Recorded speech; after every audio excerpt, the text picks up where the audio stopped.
Good morning, good evening, everyone.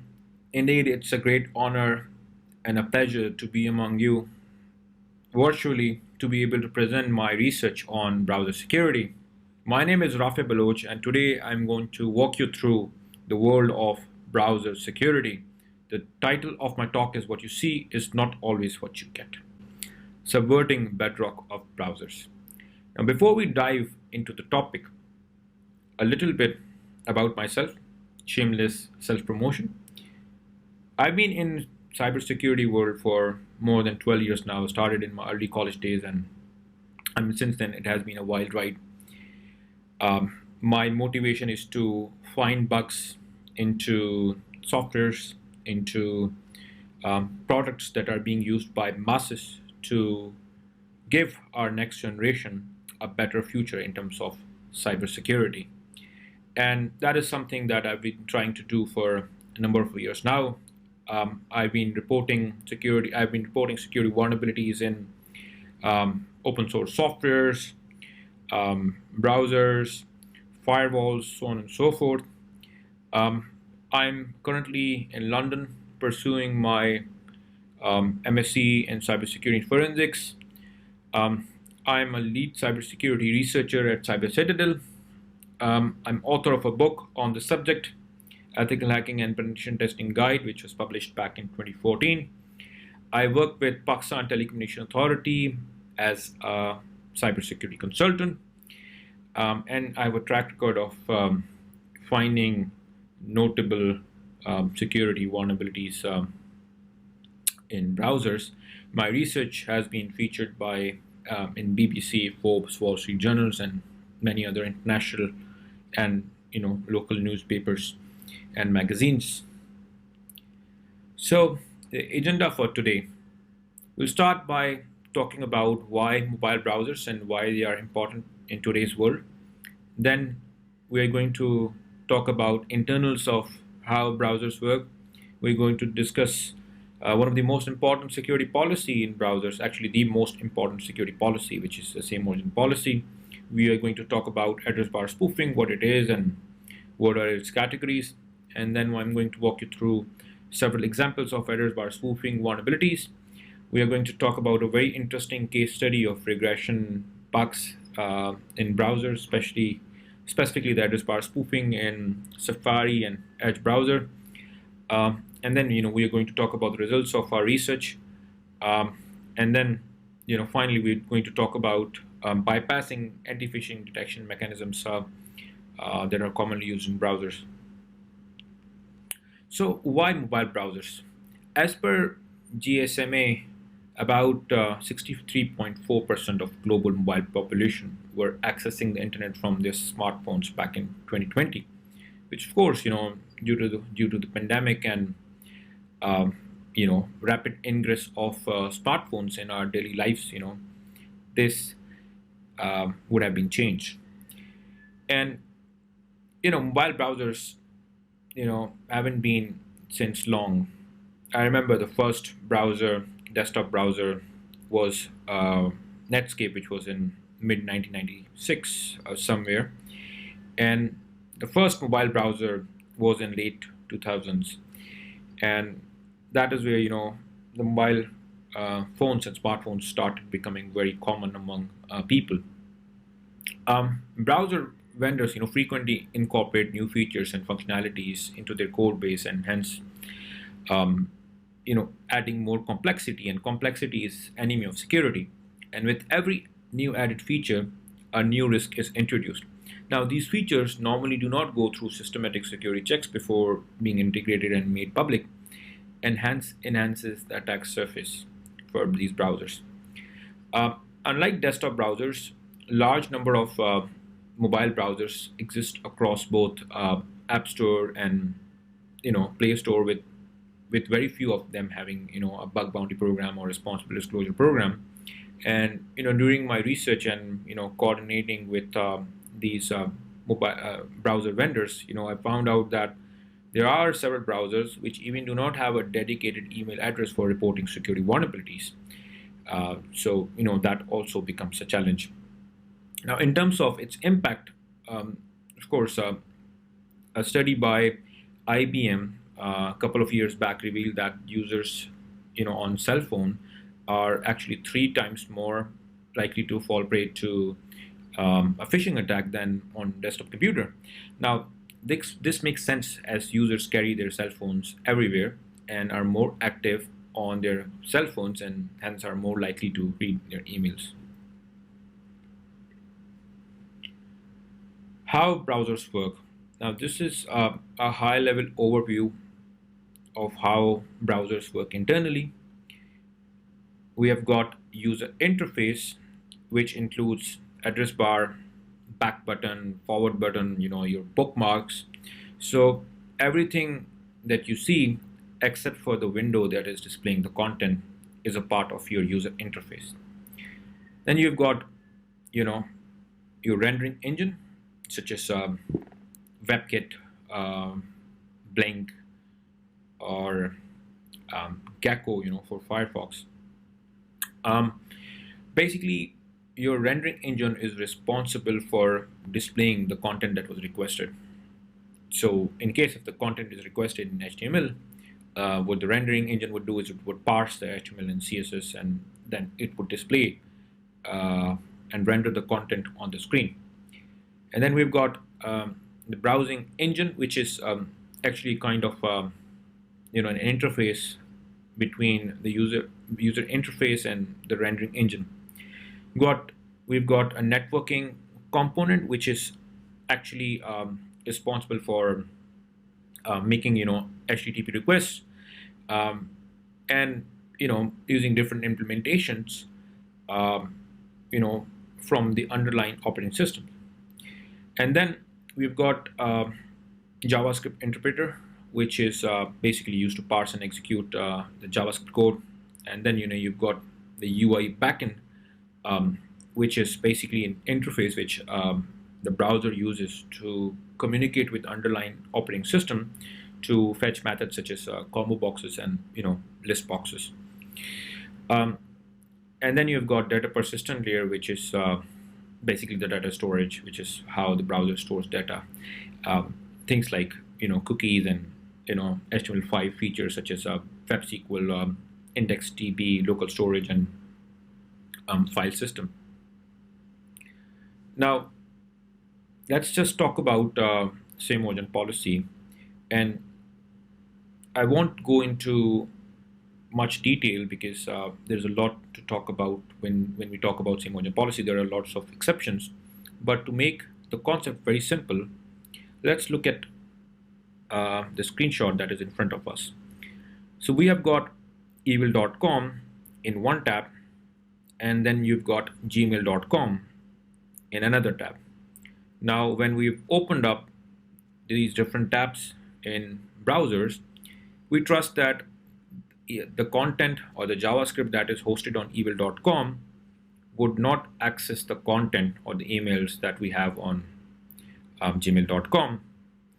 And because of the fact that we have got the same origin policy in our browser, attacks like these are not likely to succeed, because same origin policy is a policy that prevents the JavaScript that is basically hosted on one origin, and origin is actually a combination of scheme such as HTTP, host name such as evil.com in this case, and a port which is port 80 in this case, since this website is being loaded from HTTP. And when evil.com, when the JavaScript on evil.com would try to fetch contents from gmail.com, the same origin policy would come and would block this request because evil.com is not same as gmail.com, and there would be a host mismatch error, and that is what the same origin policy does. Now, there are different privilege levels in same origin policy. There are different exceptions, which are scenarios which are legitimately allowed by browsers to circumvent same origin policy, and that too in a very controlled manner. And there are bypasses. And these bypasses can be actually divided into 4 different categories. We've got partial read, which means that in case of a cross-origin communication, attacker is able to read some of the properties that are in other words, not legally or legitimately allowed by the policy. And however, there are some exceptions. For instance, when we've got this image tag, it is permitted to read width and height parameters cross origin, so that does not constitute a bypass. In terms of attack category, we've got side channel attacks such as cross origin CSS attacks, cross origin data leaks, and then we've got a full read in which an attacker is able to read the content.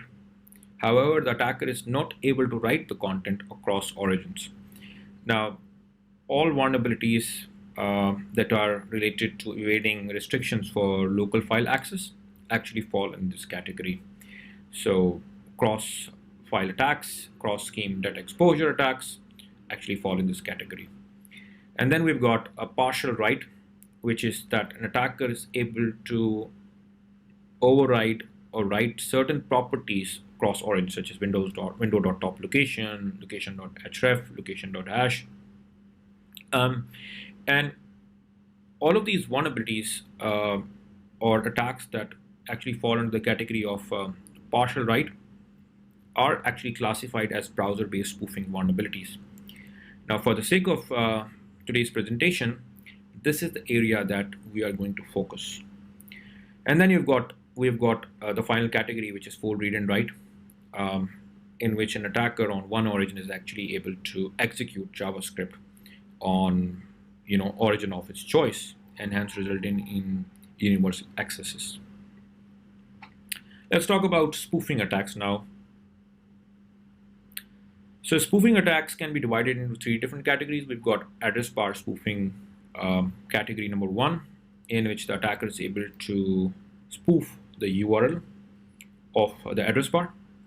And then we've got content-based spoofing, in which an attacker is able to control parts of the page, not the entire page, which is also an example of partial write. And then we've got extension-based spoofing attack. That is when somebody downloads a file. On the surface, it would seem that the end user has downloaded a harmless text or PNG file, whereas in reality, it would download and execute a malicious file such as APK or .exe or .pat or whatever the extension is based upon the operating system. Address bar spoofing vulnerabilities. Now, Google themselves has stated that we recognize that address bar is the only reliable security indicator in modern browsers. Now, of course, this reflects of its importance and value in terms of browser security, and therefore browser vendors understand the importance of the address bar and hence have added security controls around that to ensure that what is being shown on the screen is actually the place that the content has came from. In other words, that the URL that the browser is pointing to is actually a legitimate URL, and the content has actually been loaded from that URL instead of attacker's domain. Now, due to the limitations in terms of screen size and smartphones, a lot of times it becomes challenging for the end user to check the complete URL, and therefore users that are on smartphones are more likely to fall prey to phishing attacks.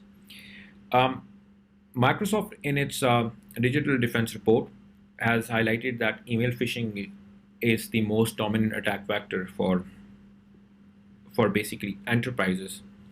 And with ever-growing sophistication of these email phishing attacks resulting in business compromises, exploitation of browser-based vulnerabilities such as address bar spoofing vulnerabilities may exacerbate the success of phishing attacks and hence can be proved to be more lethal.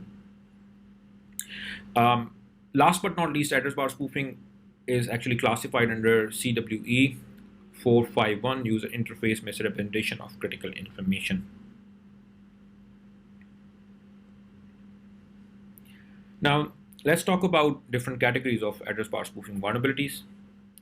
We've got interrupt and override, race condition with timing functions, race condition with random port, loading loops, server-side redirect, URI scheme abuse, structural markup confusion. Now there are other categories as well, but during our research, what we did was that we divided the entire test cases into the 7 categories, and I'm going to walk you through each of these categories with example, so it's easier for the audience to understand and comprehend with examples what the demonstrations that we are going to make.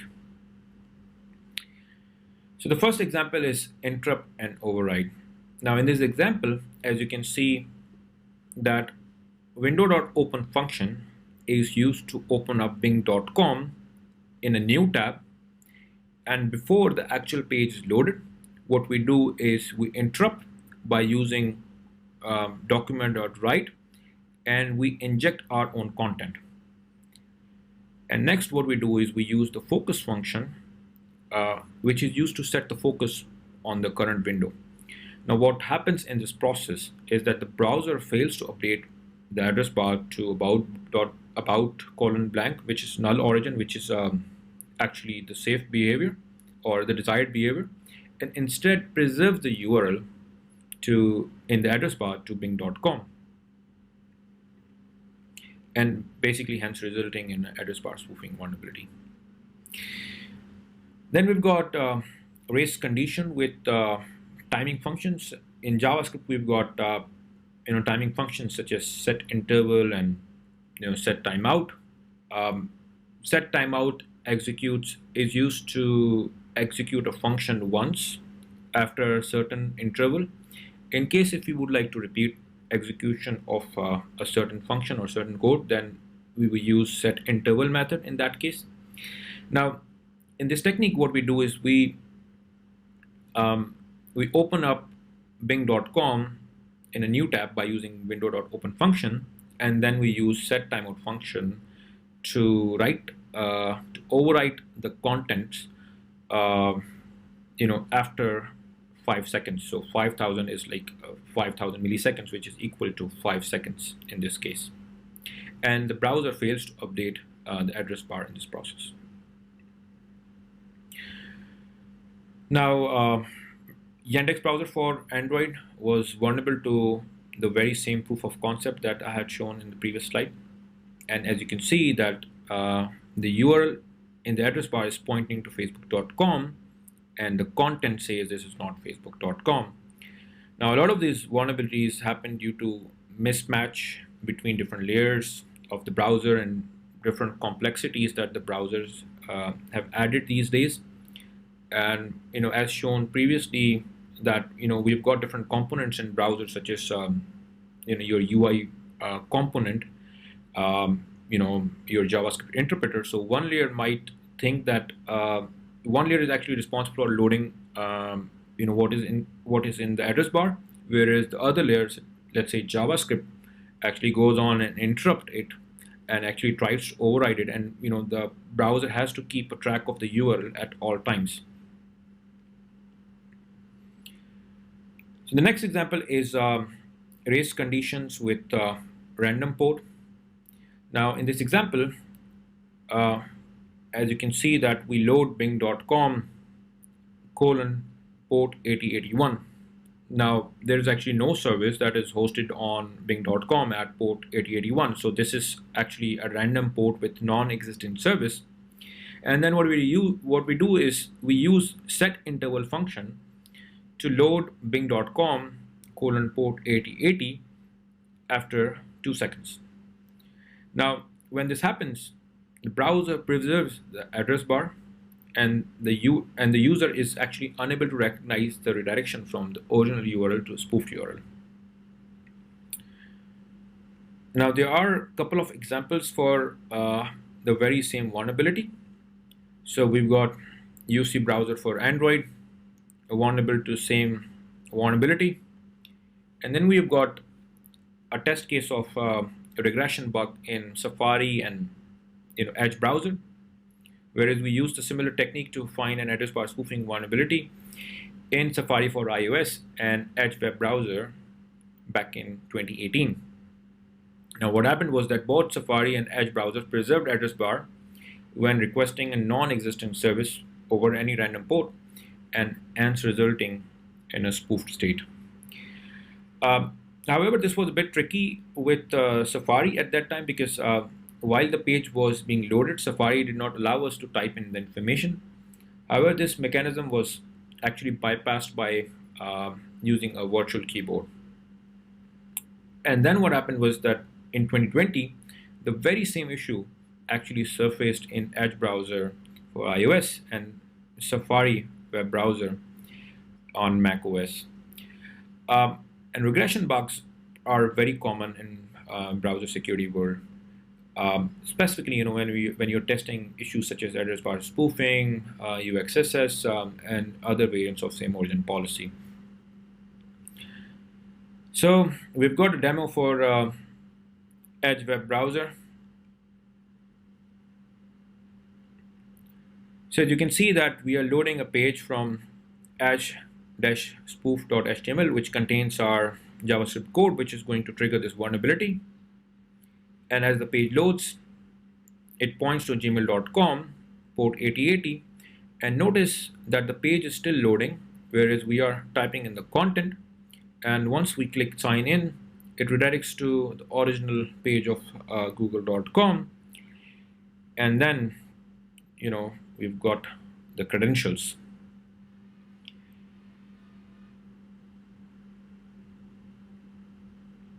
And as you can see that we've got the credentials that were typed in.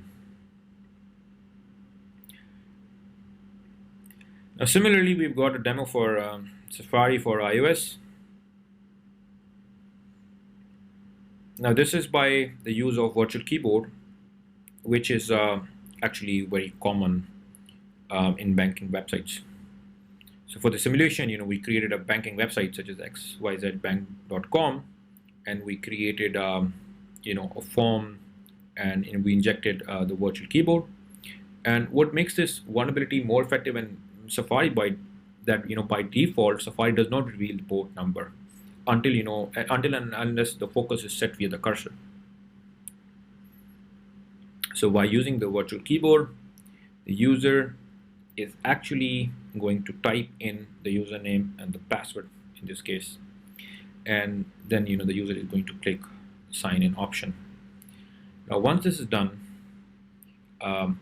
we are going to retrieve the credentials and basically the HTTP request that was sent in this case.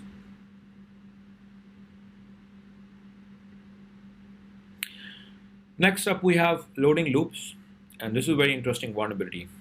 What we do is we use set interval function to force the page to refresh itself at short intervals, for instance every 10 milliseconds. And this is right before the browser gets the chance to load the original page, and hence the spoof is not visible to the prying eyes. Now, this is the vulnerability that was found in many browsers, and more recently in DuckDuckGo browser for iOS, which is known for its privacy. Then we've got server-side redirects, which is also another method for triggering address bar spoofing vulnerabilities. Certain browsers might behave differently when introduced to server-side redirects and response codes such as 302, 301, 204, and then might preserve the URL in the address bar in the process. So in this case, what we have done is we have used a 204 no content error code. So google.com/CSI returns this code. This Gmail variable actually contains the base 64 version of the malicious code or the phishing page, and then we have got window.open function, which opens up google.com/CSI, which returns 204 no content. And then what we're doing is after a certain interval, we are actually hijacking the form and replacing the action attribute to the attacker controlled URL in this case. This was found in Opera Mini for Android and many other browsers alike. And then we have URI scheme, misuse or abuse, whereby we can use different schemes such as data URI, LDAP, and browsers proprietary URIs schemes to basically spoof the URL. So in this case, all we are doing is we are opening up google.com, we're loading it via data scheme, and then we are overwriting the inner HTML contents to "this is not Google." Now this was found in Opera Touch browser for iOS, and as you can see that the URL is data google.com is preserved, and the content is the one that attacker controls. And this is very interesting. We've got structural markup confusion. So in browsers we have got characters from languages such as Arabic and Hebrew, which are displayed from right to left, and then you've got characters from languages such as English, displayed from left to right. A lot of times what happens is when you combine the left to right and right to left characters, it results in a structural markup confusion, and hence resulting in a spoofed state. Now there are several Unicode characters, when combined with IP addresses, or when combined with right to left and left to right characters, could result in a spoof. And this might vary from browser to browser depending upon the functionality and inner workings of a browser. So this is an example of Firefox, the vulnerability that was found in Firefox. So what happens is, so as you execute this POC into Firefox address bar, what happens is the URL is actually flipped. So the google.com comes to the left hand side, and whereas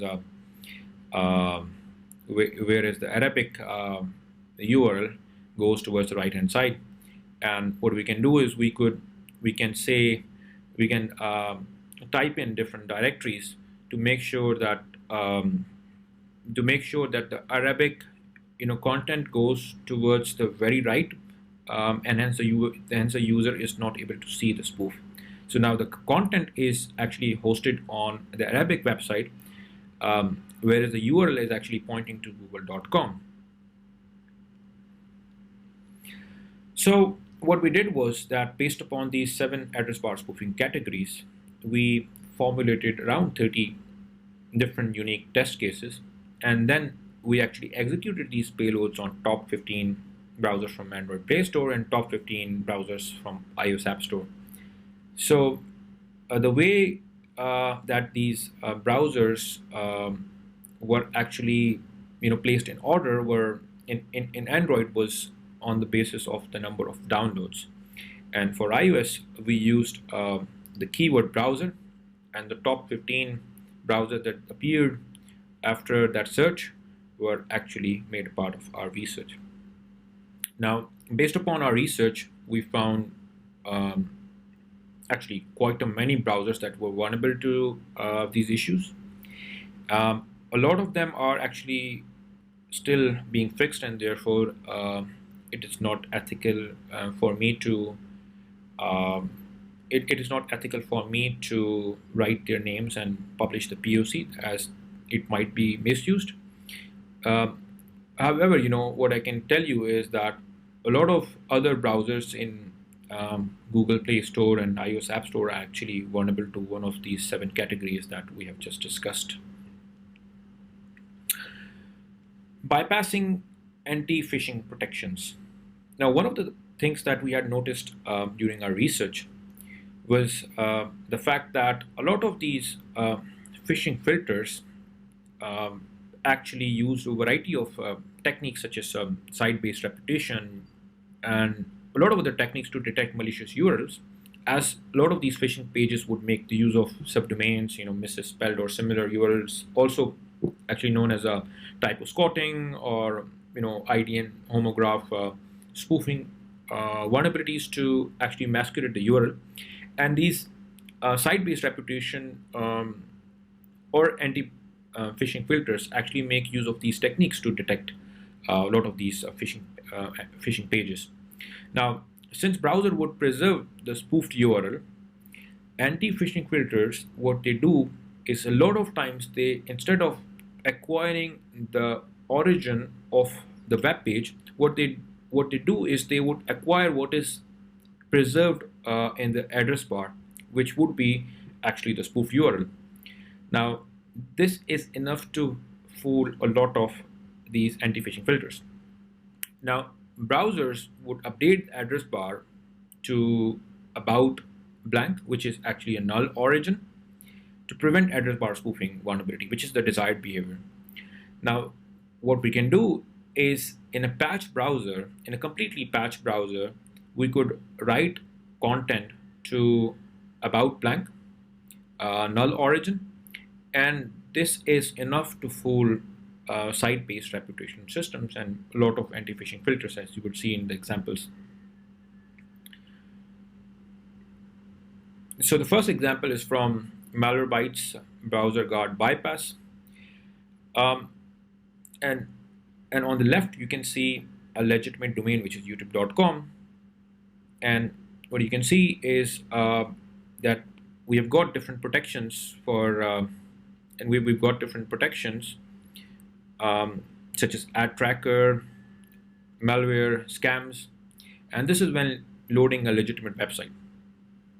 Whereas if you're loading a phishing page on about blank, what would happen is that the MALWAREBYTES browser guard is actually disabled, which means that it is unable to offer any of these protections on